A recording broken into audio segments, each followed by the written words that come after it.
এই অনুভূতিটা আসলে কেমন যে একটা মানুষকে ভালোবাসি, আমি জানি যে আমি তাকে ভালোবাসতে হয়তো চাই না, কিন্তু তাও ভালোবাসছি, এরকম একটা ফিলিং থেকে গানটার চিন্তাটা আসে।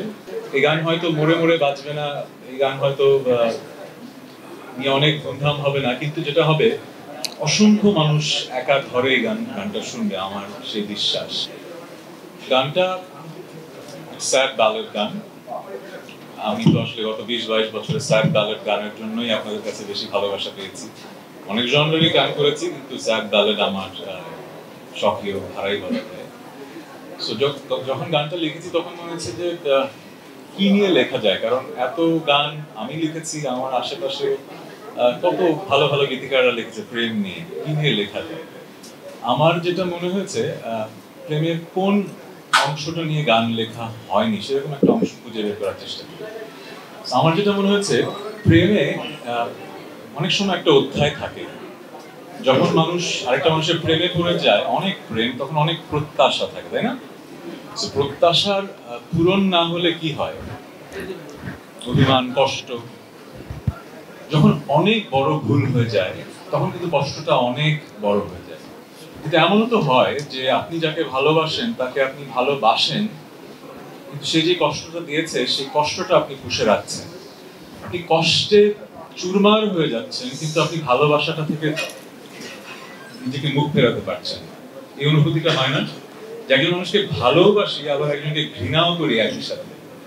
এই অনুভূতিটা আসলে কেমন যে একটা মানুষকে ভালোবাসি, আমি জানি যে আমি তাকে ভালোবাসতে হয়তো চাই না, কিন্তু তাও ভালোবাসছি, এরকম একটা ফিলিং থেকে গানটার চিন্তাটা আসে। আর আমার যেটা মনে হয় এই গানের নাম হচ্ছে একা খরামা, কিন্তু সবচেয়ে ইম্পর্টেন্ট ওয়ার্ড হচ্ছে অবহেলা। সো এই গানটা আপনারা যখন শুনবেন, বাংলাদেশে যারা শুনবেন, একাই শুনতে হবে, কারণ কিছু গান আছে সবাই মিলে হই হুল্লোড় করে শুনতে হয়, কিছু গান একা আনমনে, মানে নিজের মনের মাঝের ওই জায়গাটায় চলে যাওয়ার জন্য শুনতে হয়, এটা সেই গান। এই গান হয়তো মোড়ে মোড়ে বাজবে না, এই গান হয়তো নিয়ে অনেক ধুমধাম হবে না, কিন্তু যেটা হবে অসংখ্য মানুষ একা ধরে এই গানটা শুনবে, আমার সেই বিশ্বাস। কারণ এই অবহেলার এই চিন্তাটা, ফিলিংটা সবার মাঝেই কম বেশি হয়তো জীবনে এসছে। আমি ধন্যবাদ জানাবো সিথিকে এত সুন্দর একটা প্রজেক্ট অর্গানাইজ করার জন্য। ওর সাথে আমার অনেকদিন ধরে কাজ করার কথা ছিল, কিন্তু এই প্রথম কাজ হলো।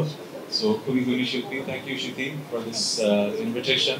আর আনোয়ার ভাইকে ধন্যবাদ, অনেক বছর ধরে উনি বাংলাদেশের মিউজিক ইন্ডাস্ট্রিতে কাজ করছেন। আমি খুবই ঘরকুনো মানুষ, খুব বেশি কাজ খুব বেশি নতুন মানুষের সাথে করা হয়নি, কিন্তু উনি ভেরি পারসিস্টেন্ট ছিলেন। So thank you very much এত সুন্দর আয়োজনের জন্য। আর সাজিদের কথা কি বলবো, আমি আমার ক্যারিয়ারের প্রথম 10-12 বছর শুধু একা নিজের সুরে গান করতাম, তারপরে সাজিদ আসার পরে আমার জীবনটা একটু সহজ হয়ে গেল। তারপরে আমার লেখা শুরু করতে যতটুকু সময় লাগে তার চেয়ে অসম্ভব বেশি রকম পরিশ্রম দিতে হয় মিউজিকটা ট্র্যাক রেডি করতে, মিক্স করতে, মাস্টার করতে।